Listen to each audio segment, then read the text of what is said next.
मंथन करके सदलोनी निकाल करके स्वयं खिलाएंगे, ऐसा विचार करके और मंथन करने लगी। मंथन कर रही थी, इसने इतने में कन्हैया आया, भगवान आए हैं और मैया जैसे मंथन करती थी, भगवान ने यशोदा को पकड़ लिया और कहने लगे मैया आज तो मुझे बहुत भूख लग रही है, मुझे दुग्ध पान करा दे। मैया ने कहा आज दुग्ध पान नहीं कराएंगे। क्यों? कि आज तुझे मंथन में जो सदलोनी निकलेगी मिश्री मिला करके खिलाएंगे, आज तुझे दूध नहीं पान कराएंगे। भगवान बोले अरे मैया भूख तो मुझे अभी लग रही है, तेरी ऐसी सदलोनी में आग लग जाए, ऐसी माखन मिश्री में। तो मैया यशोदा ने कहा कुछ भी कहा लाला, आज नहीं खिलाएंगे, आज तो निश्चित ही सदलोनी ही खिलाएंगे। बार बार भगवान ने यही कहा, तो मैया यशोदा ने ध्यान नहीं दिया। रसोई में दूध गर्म हो रहा था, भगवान ने उसमें उफान पैदा ऐसा किया कि दूध उफन गया, दुग्ध उफन करके चलने लगा। एक दासी दौड़ करके आई, मैया यशोदा से बोली अरे मैया रसोई में दूध फैल गया है, उफन चुका है। तो मैया गई, ठंडो पानी जल लेकर के, ठंडा जल लेकर के पहुंची है, जाकर के दूध में ऊपर छींटा लगाए, दूध बैठा। यहाँ भक्तों का भाव है कि भगवान दुग्ध पान करने की इच्छा से दूध मांग रहे हैं और मैया यशोदा नहीं दे रही है। तो उधर दूध ने यही विचार किया कि भगवान के पास हम छलांग लेकर के जाएंगे, छलांग मार करके जाएंगे, भगवान के सामने मिलेंगे जाकर के, ऐसा विचार। मैया जैसे ही गई है तो भगवान को मौका मिल गया। भगवान ने एक लोढ़ा ले आए, पत्थर उठा करके ले आए और सब माट मटकाओं की पूजा कर दी। दूध दही की कीच सारे घर में फैल गई। लौट करके आई है, दूध को ठंडा करके जैसी यशोदा लौटी तो सारा दूध और दही पूरे आंगन में फैला। देखा मैया यशोदा बड़ी रुष्ट हुई, एक साठी उठा ली और दौड़ी भगवान पर, कन्हैया पर दौड़ी। कन्हैया ने भगना प्रारंभ किया, भगना प्रारंभ किया है। बेड़ी के मोती बिखर गई, पसीना आया। मैया दौड़ती है और कन्हैया दौड़ता है, पकड़ में नहीं आ रहा है। मैया ने कहा लाला तुझे सतयुग के भक्तों की सौगंध है, जो खड़ा न हो जा। भगवान खड़े नहीं हुए। त्रेता के भक्तों की सौगंध खवाई, भगवान नहीं खड़े हुए। द्वापर के भक्तों की सौगंध खिलाई, भगवान नहीं खड़े हुए। अंत में मैया ने कहा लाला तुझे कलयुग के भक्तों की सौगंध है। जैसे ही कलयुग के भक्तों की सौगंध दी है तो भगवान खड़े हो गए। मैया ने कहा कि कलयुग के भक्तों की तुझे सौगंध जब हमने खवाई है तो तू खड़ा हो गया, इसका कारण क्या है? भगवान ने कहा मैया कलयुग में मेरे थोड़े भक्त हैं, अगर हम खड़े अगर नहीं होते हैं तो उन्हों का कहीं खट्टा साफ ना हो जाए, वो भी ना रहे। इस प्रकार से भगवान खड़े हो गए। मैया पकड़ करके लाई है और रस्सी घर में से लाई, रस्सी लेकर के आई है, भगवान को बांधना प्रारंभ किया। सारी रस्सियां लग गई लेकिन 2 अंगुल छोटी रही, भगवान बंधने में नहीं आते। बेहुबल यशोदा हो जाती है, अंत में इतनी भाव विभोर हो जाती है तो भगवान बंधने में आ गई है। क्योंकि भगवान की माया बड़ी विलक्षण है। मैया यशोदा ऊपर से बांध रही थी और भीतर अंदर से नहीं बांध रही थी, 2 अंगुल रस्सी छोटी रही। इसलिए जब भाव विभोर मैया यशोदा हो गई तो भगवान बंधने में आ गए। मैया ने भगवान को ऊखल से बांध दिया। ऊखल कहते मूसल को, ऊखल से बांध दिया और अपने कार्य में लग गई, कार्य में लग गई। बलराम आए, दाऊ दादा आए, उन्होंने कहा मैया मेरे भैया ने इतने अपराध ना कियो जो तेने बांध दियो। ऐसा कौन सा बड़ा अपराध किया है? बार बार कहा मैया खोल दे। मैया ने कहा जो खोलने की बात करेगा उसे भी हम मान देंगे। दाऊ दादा बार बार मैया से कहते हैं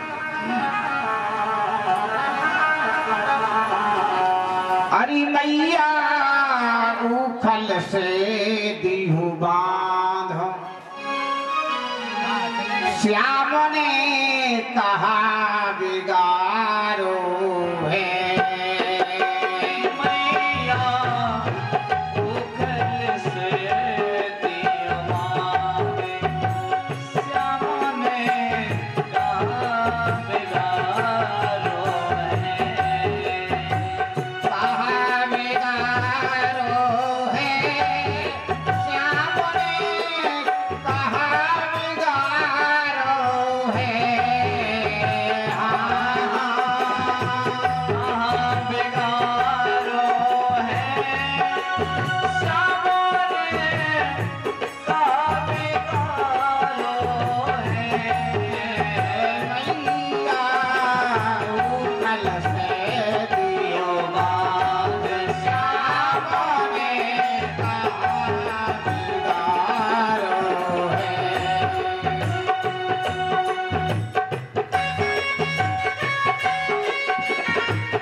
पाँच बरस से तो श्याम सखे संग नाय निहारो है।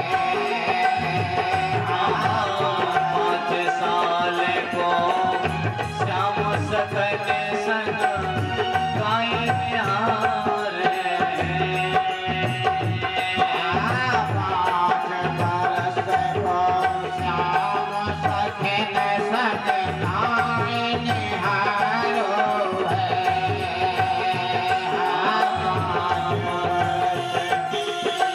उमर सखे संग गाय निहारे। करे नाय करे हो तो तात भ्रात मेरो घोरो भारो है। नाय करे हो तो पात रात मेरो बोलो बालो है। नैया उखल से दियो बात, श्याम ने कहा बिगारो है।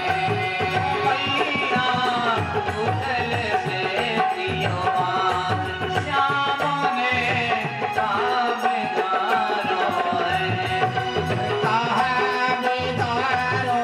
है। कहा बिगारो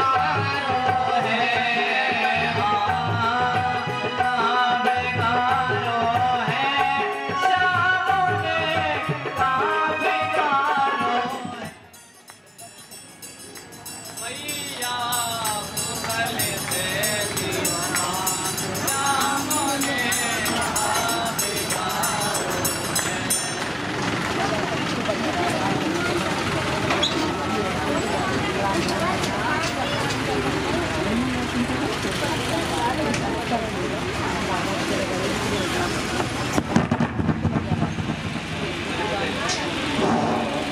इस तरह से आज बलदेव ने, बलराम जी ने बार बार यशोदा मैया से समझाया, बार बार कहा मैया इसे मेरे भैया को खोल दे। गोपियां आई मैया से कहने लगी मैया कितने अपराध ना कियो, भगवान को गोविंद को खोल दो। मैया यशोदा ने कहा नहीं खोलने वाली। गोपियां कहने लगी हम खोलेंगे। मैया ने कहा तुझे अपने सास ससुर की सौगंध है जो लाला को खोले। गोपी नहीं मानी। गोपी ने कहा हम निश्चित खोलेंगे। मैया ने कहा हम तो ये सब घर की सौगंध खिलाते हैं जो लाला को खोलने के लिए तैयार होकर के जाए। गोपी ने कहा हम नहीं मानने वाले। अब तो यशोदा ने कहा तो ये कन्हैया की सौगंध है जो लाला को खोले। गोपी स्तंभ सी खड़ी रह गई। गोपी ने कहा लाला अब तेरी सौगंध दिलाई। मैया काम काज में लग गई। गोपियों ने बहुत उपाय किया लेकिन मैया ने सबको डांट दिया। कोई भी खोलने के लिए तैयार नहीं हुआ। अंत में मैया काम काज में लग गई। भगवान को मौका मिला। भगवान उस ऊखल को घसीट करके ले गए। पहुंचे जाकर के दरवाजे पर। दो वृक्ष खड़े थे। जुड़वा दो वृक्ष खड़े थे और उन्हीं वृक्षों से बीच से निकल गई। ऊखल जो था उनमें फंस गया। भगवान ने एक झटका लगाया है। एक झटका लगाया, धड़ाम से दोनों वृक्ष टूट करके गिर गए।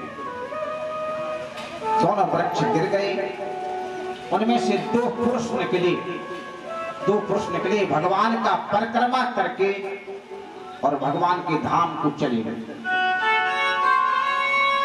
परीक्षित जी ने पूछा श्री सुखदेव जी से कि राजन वे कौन थे जो वृक्ष की योनि में आए और अंत में भगवान ने उनका उद्धार किया और भगवान का परिक्रमा करके भगवत धाम को चले गए। तो श्री सुखदेव जी बताने लगे। उन्होंने कहा ये कोई साधारण नहीं थे। एक कुबेर के पुत्र थे। नल कुंवर नाम था। एक के ऊपर कुंवरा था पीठी पर, इसलिए उसे कुंवर कहते थे। नल कुंवर नाम के पुत्र। और बड़े आदमी का बेटा हो तो अभिमान घमंड बहुत बड़ा हो जाता है। देवियों को लेकर के जल में विहार कर रहे थे।